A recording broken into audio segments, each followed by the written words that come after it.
Good morning, everybody, and welcome to this plenary session. I want to thank the organizers for inviting me. So the title is long, but the essence is integration of III-Nitride materials. The world is just coming to grips with integration of 3-5s on silicon, but this is a step ahead.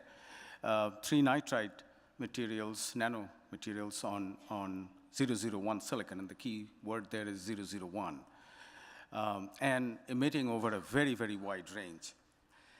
But as I was getting ready this morning, I realized and I remembered that exactly 40 years ago in Sheffield, in the United Kingdom, I was getting ready to go to work, start working on my dissertation, and my dissertation was on liquid phase epitaxy. Dan, you remember that? Of gallium aluminum arsenide. And the world has come a long, long way. At that time, they were just developing the first lasers and detectors for fiber optic communication in the near-infrared range and so on. Photonic integration was just getting started. And the world in these 40 years have come a long way. So I'm horribly dating myself, but at the same time, I'm pleased that I can remember what happened 40 years ago. So, tell me,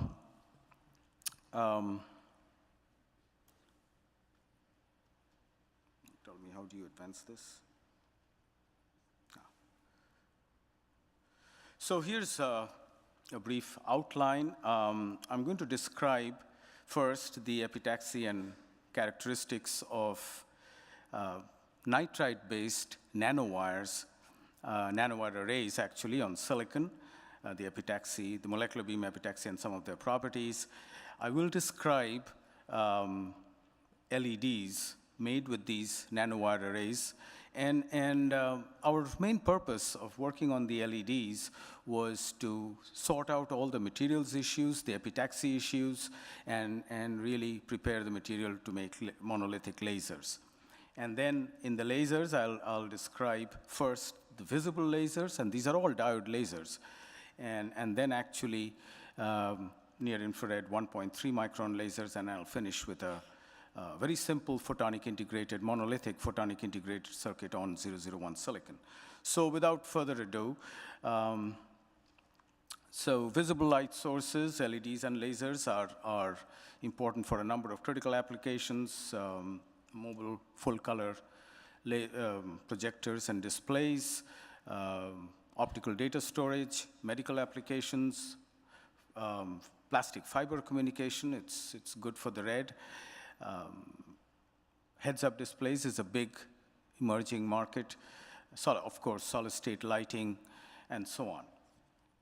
And for these, you need very reliable LEDs, and of course, now the world is looking at lasers. Now, just a primer on the nitrides. Things are a little different when it comes to the band structure and the band lineup. And here you see, and because of the atomic arrangement in these III-Nitrides, there is a spontaneous polarization along the polar axis. In addition, they are non-centrosymmetric, and so there is a strain-induced net charge and a piezoelectric polarization. And the net result of these two, as you see on the right, is that along the c-axis, if you have a quantum well, the band bending is a little peculiar, and so the overlap of the electron and hole wave functions is not like as you would expect in, say, a gallium arsenide, aluminum arsenide quantum well. And what it does is when you inject carriers, there is a blue shift due to the quantum confined Stark effect, and so the emission continually changes with bias, which is not good. So in addition to this polarization problem, the piezoelectric and the spontaneous polarizations, there are, so most devices, the nitride devices, are made with quantum wells. All the devices for solid-state lighting are all with quantum wells. And in these quantum wells, there is, in addition to the problems I mentioned, there is the problem of compositional non-uniformity. As you try to add more indium to the indium gallium nitride quantum well to go to longer wavelengths, there are severe compositional non-uniformity issues, and in fact, the quantum efficiency goes down by about 0.6 to 0.7% per nanometer increase in emission wavelength. And so by the time you cross blue and approach green, the quantum efficiencies, as you can see, are horribly low.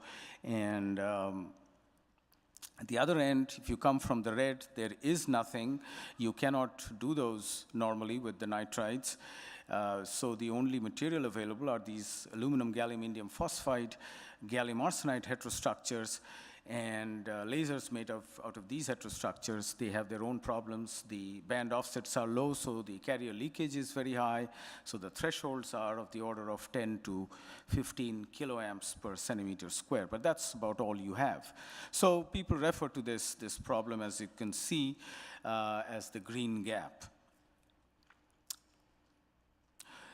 So as opposed to bulk nitrides, nanowires, and I will not claim that we were the first ones to develop these nanowires. There are other pioneers who worked on the epitaxy and sorted a lot of the materials issues out.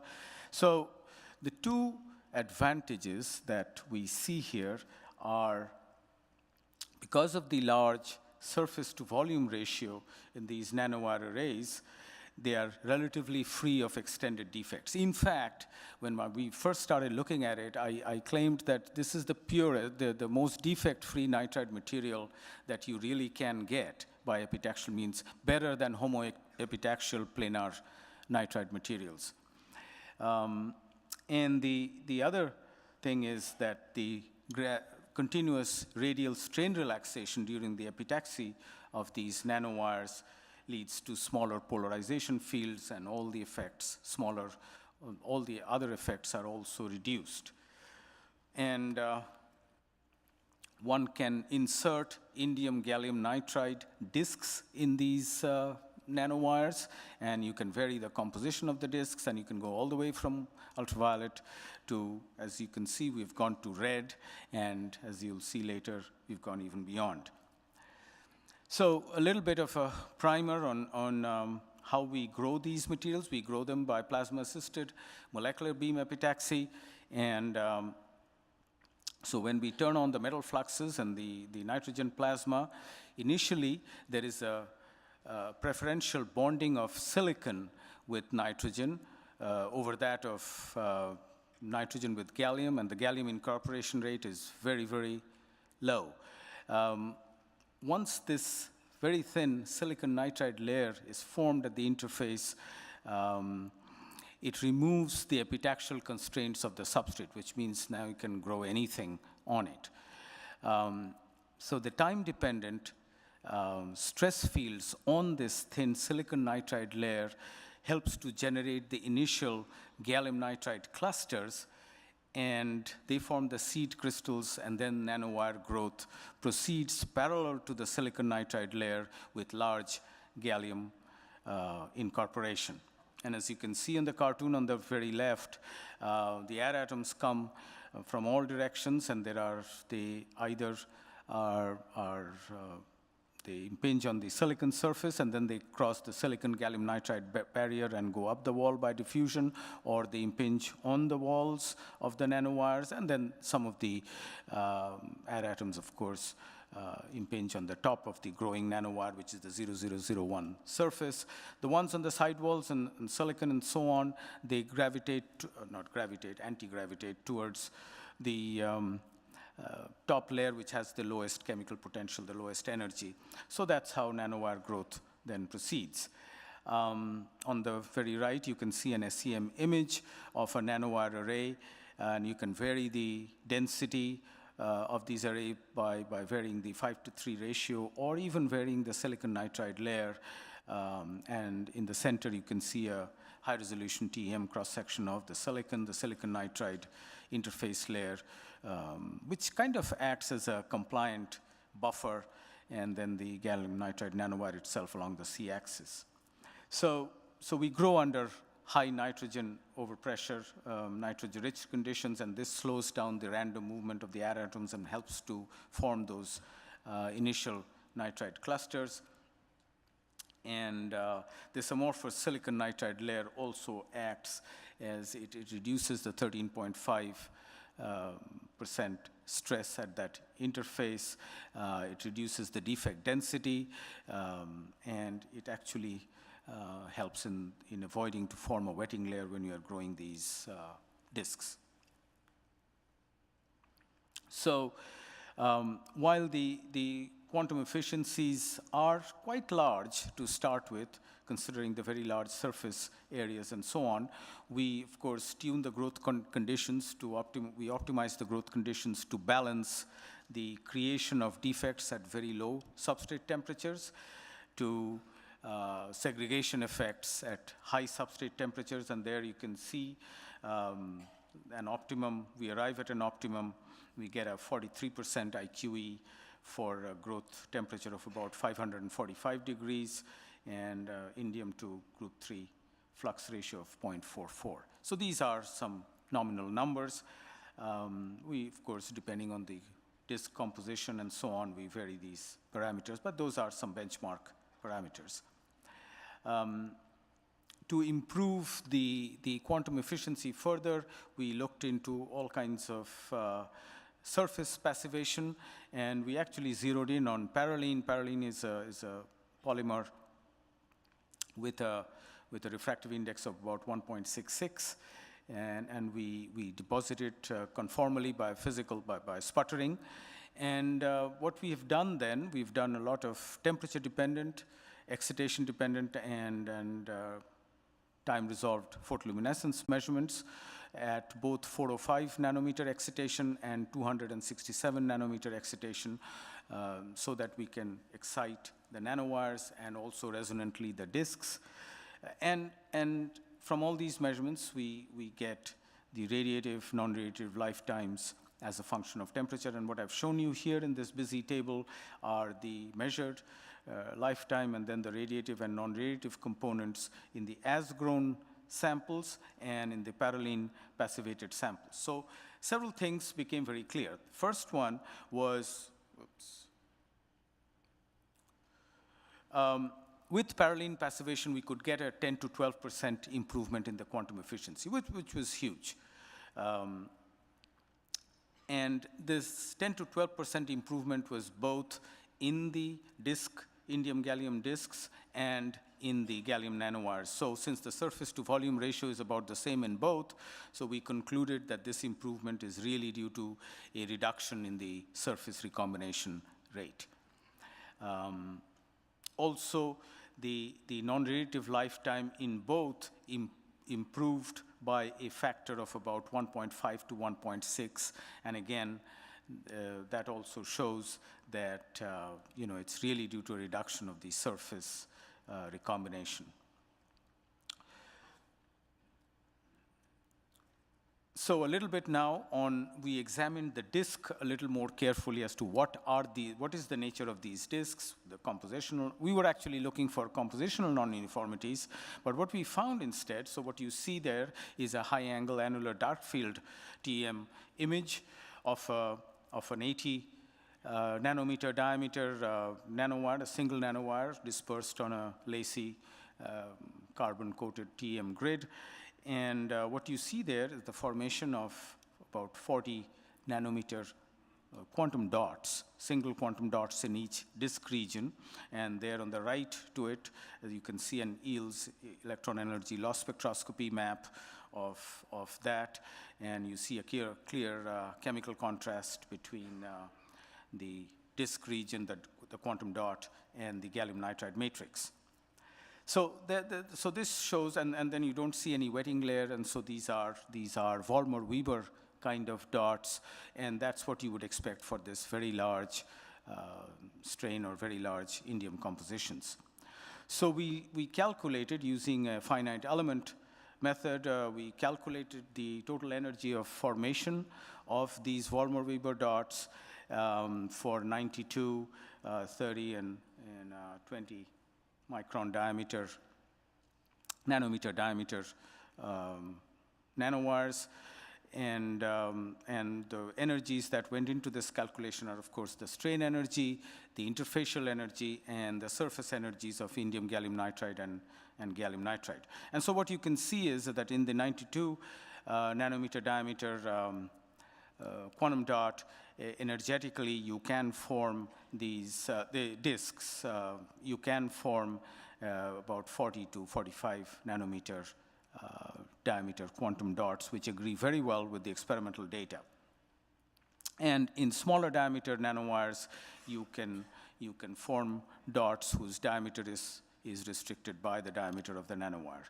We also then dispersed a single nanowire with a single dot on a TEM grid and did a photon correlation statistics measurement by the Hanbury, Brown, and Twiss arrangement.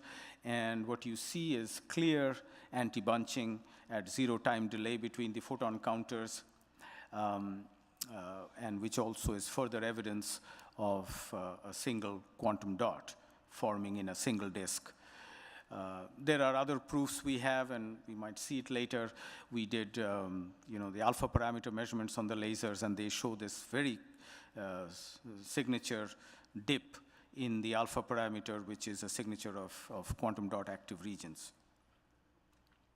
So with some knowledge, with a good knowledge of what we are growing and what they are like, structurally and optically and so on, we ventured to make the first devices, and these are top emission LEDs, and there you see so the heterostructure is just like a planar heterostructure. We have multiple indium gallium nitride disks surrounded by gallium nitride barriers. We have an electron blocking layer made with aluminum gallium nitride, and the contacts are made with the N-type contact is on the silicon with aluminum, and on the top we have gold and nickel gold and ITO contact on the top. And so there you see the electroluminescence spectrum, and as you can see, it's radiating in the red. Red is a color that you cannot normally get with quantum wells. And we made LEDs with different area densities of the nanowires. And we were surprised that the efficiency characteristics, we actually measured the external quantum efficiency in arbitrary units, and we calibrate the internal quantum efficiency. The maximum is calibrated to what we measure by photoluminescence. It's approximate, but it gives us a good basis for comparison. And what we see is that the efficiency characteristics are very much dependent on the density, the area density of the nanowires. In fact, the smaller the density of the nanowires, the better the characteristics get. And the other thing I want to point out is that the droop that we see, which is now believed to be due to defect-assisted OJ and carrier leakage from the active region, is only about 15% at 50 amps per centimeter square. So to understand this area density dependence of the characteristics, so I went to our material science experts, Joanna Milanchek and her group. And so before that, on the very left, you see the near-field images of electroluminescence and cathodoluminescence. And you can only see that a fraction of the nanowires are lighting up. And in fact, it varies from 38% for low density, 2 times 10 to the power 10 per centimeter square, to just about 3% for a nanowire area density of 3 times 10 to the power 11. So they did some high-resolution TM measurements, and what they found was a large density of extended defects. In fact, they called the images on the right, they call them zipper defects.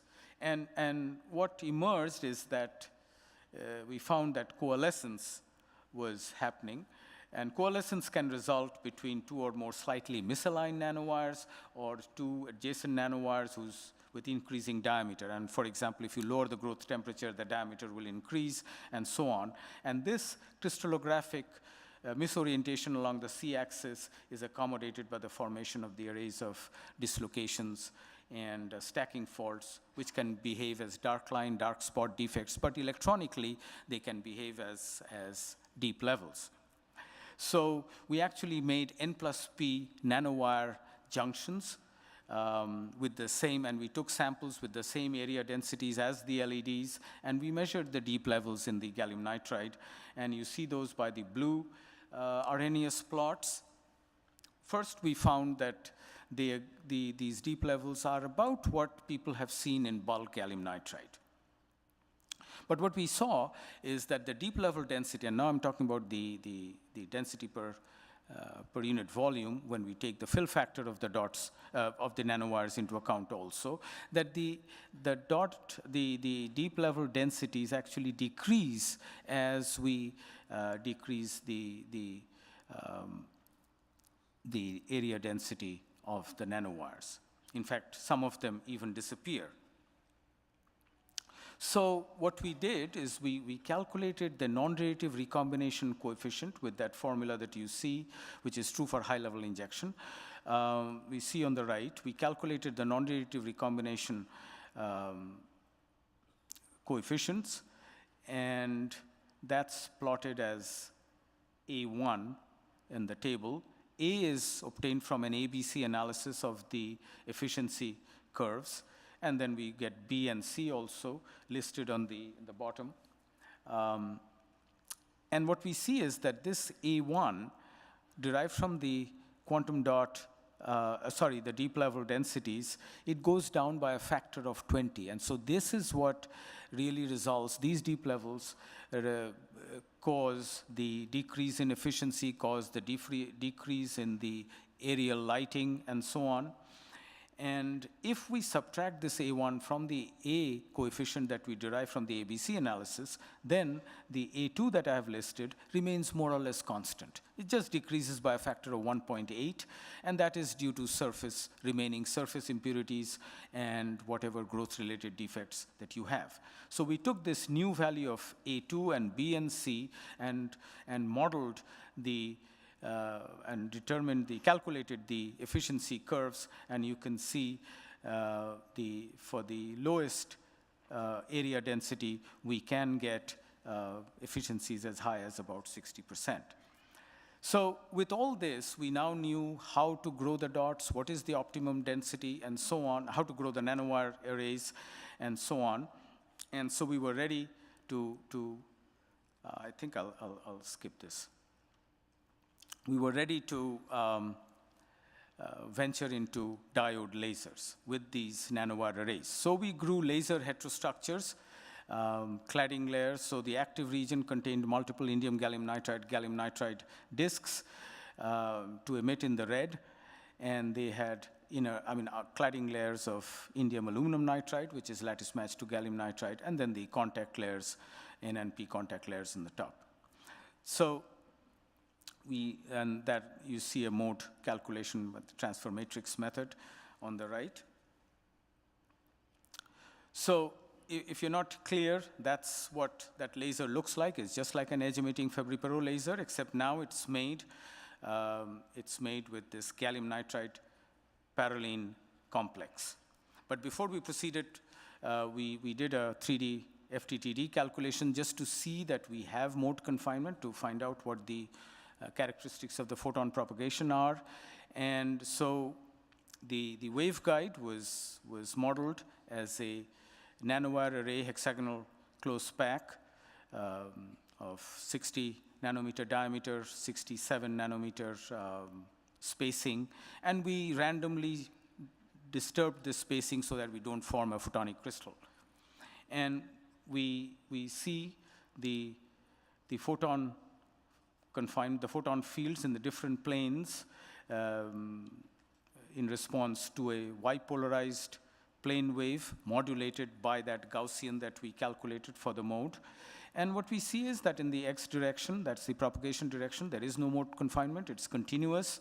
And so there is a TE-like mode with EY and HC as the components.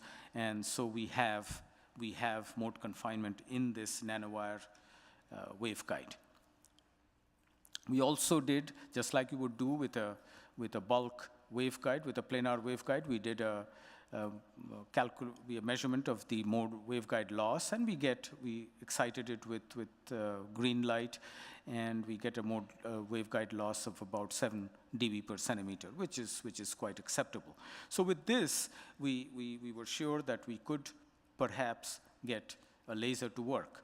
So this is the laser fabrication. So that's the nanowire array. We etch it, dry etching, and then immerse it in parylene. We deposit parylene, and then we do the dry etching to define the laser waveguide. And these waveguide dimensions were all the way from 4 microns to 40 microns in width, and anywhere from half a centimeter to 2 centimeters in length. And again, just like the LEDs, we put a nickel gold ITO contact on top, and aluminum or aluminum gold contact on silicon. And this is what the fabricated laser looks like. If you look at the laser under the microscope, you can't tell whether it's a planar material laser made of planar materials or of this nanowire parylene complex. So after this, we dice, then we polish the facets by FIB, focused ion beam with gallium. And then we put, depending on the wavelength, if it's a visible laser, we put silicon dioxide, titanium dioxide, DBRs on the 2 facets to get an approximate. So here is a diode laser on monolithically grown and fabricated on 001 silicon, and emitting in the red. And if it's, we put zinc selenide, magnesium fluoride DBRs for the near infrared, which you'll see later. So to summarize, just to show all the characteristics, we get very decent amounts of power, relatively low thresholds, both with CW and pulsed operation. We even did a modulation measurement on these, and without, these are fairly large devices, but we get a modulation bandwidth of the order of 3 dB bandwidth for about 3 gigahertz. We did the modulation measurements mainly to get an idea to calculate the differential gain from the modulation analysis of the modulation characteristics and so on. Now also, when you modulate a laser, you have deleterious effects such as chirp and so on because of the modulation of the refractive index in the gain region. And so we measured chirp by measuring the dynamic envelope as a function of the modulation frequency, and then taking the half width of the envelope without modulation and with modulation, and you see that the chirp is independent of the modulation frequency and very, very low. So these are very encouraging characteristics. The differential gain, as you see, is also at room temperature. These are all room temperature devices, and again, a monolithic laser on 001 silicon. Very simply grown. You just grow the nanowires and process it just like you would process any bulk material. And all the growth temperatures and all that are, as you noticed, are very low. So I'll come to the other applications, and one of them, of course, these are all the applications of near-infrared lasers, not visible. And one of them is silicon photonics, and you heard the talk before this one, all about silicon photonics and what the requirements are and so on. So just a bit of history. The first 3-5 lasers on silicon were demonstrated by Haris Morkosh and Amnon Yariv many, many years ago. Most of us have forgotten about that work. But these were quantum well lasers on silicon. Then my group, grew the first quantum dot lasers, 1.3 micron quantum dot lasers on silicon. But we had to offset them. We had to grow them on off-cut substrates because of the polar, non-polar nature of the growth. So we had to grow them on 4 degrees off-cut substrates. And of course, the CMOS industry is not going to be on off-cut substrates. We know that. And then there are other problems of thermal mismatch and lattice mismatch and all that. But I think there's a whole community out there growing very specialized buffers, and I think now people are beginning to demonstrate quantum dot lasers that look very, very promising. And then, of course, there is the wafer bonding technology where where you bond a 3-5 laser onto silicon, and the guiding is either in the silicon through evanescent mode coupling or in the 3-5 heterostructure, depending on how you design it. But with these nanowires, we have gone up to the red, where nobody has been to red before.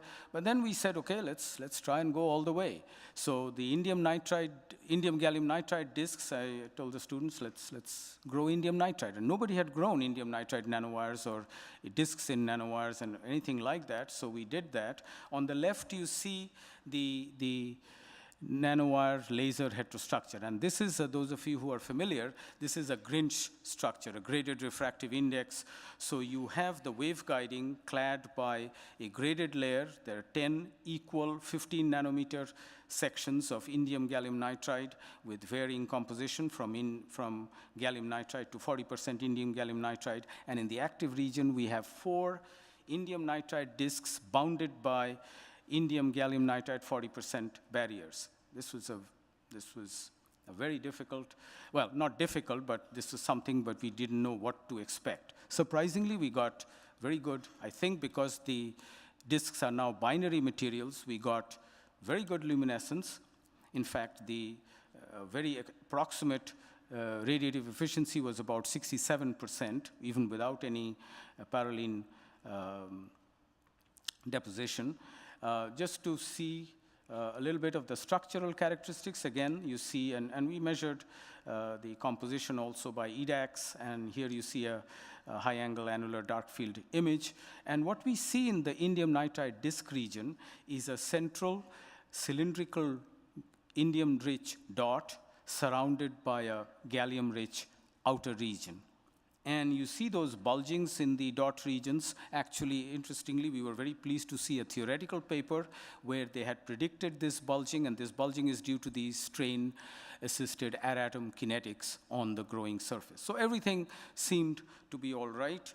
And again, we did the FTTD analysis just to see that there is more confinement and propagation, and that's what you see on the upper right-hand corner.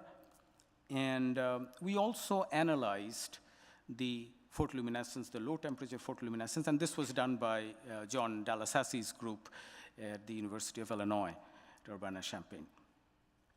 And you see that the PL peak has been analyzed into multiple peaks, and we believe that this is due to they're coming from dot layers, or dots from different dot layers with varying composition because of the continuous interdiffusion between the dot and the barrier materials. And the peaks, or the intensities of the different peaks, were obtained by overlapping the PL spectrum and the gain spectrum. And so the lowest wavelength, or the highest energy peak with the maximum intensity, we believe is coming from the dots in the first dot layers, with the smallest dots having the maximum, undergoing the maximum amount of interdiffusion and some annealing during the growth. So we also analyzed, they did a 4-band calculation of the band structure, including the strain by the continuum mechanical model. As you see on the right, that's the strain distribution in the dots, on the left, in the different planes. And we compared the energies of the bound states with the calculated energies, the measured energies with the calculated ground state energies of the transition energy. And on the right below, you see a comparison with the 10 nanometer disk or dot height, as we saw from the TEM, and we vary the composition. And what we see is that at least in the first dot layer, with the maximum intensity, the dot composition is about 92% indium gallium nitride. So we were growing indium nitride, and the dots look like they're mostly 92% indium gallium nitride, fairly close. So there again, so we fabricated the lasers with the process that we showed you, and lo and behold, we get lasing at exactly 1.3 microns. So this is a 1.3 micron monolithic diode laser on 001 silicon. So there is a large blue shift. The PL peak was around 1.6 micron, and so there's a shift. So there is a considerable strain field, but then the lasing is at 1.3 micron. The good thing is about all these nanowire lasers, the T0, which shows the temperature dependence of the threshold current, is very, very, very low. It's at 224 Kelvin, it's almost like it's temperature independent. As opposed to, just to calibrate, as opposed to a 1.3 micron laser with indium gallium arsenide phosphide or so, the T0 is 40 Kelvin. And again, we have done the modulation characteristics and so on of these lasers. And again, from there, we get the differential gain and all that. And finally, what we did was a photonic, a very simple photonic integrated circuit with the laser at one end. We put a silicon dioxide, silicon nitride waveguide in between and used the same nanowire array to make a guided wave photodiode and see how it works. So I won't go into the details of the fabrication, but we made these DBRs, the air nanowire DBRs for the coupling with the waveguide at that end, and put anti-reflection coating at the detector end and a reflective coating at this end. And there you see the dimensions, 1 micron laser, 1 millimeter laser, 2 millimeter, sorry, the other way around, 2 millimeter laser, 1 millimeter wave detector, and a 200 micron dielectric waveguide in between. And on the left, the right bottom, you see the response of the photodetector with as a function of the injection current to the laser, and that's what you would expect.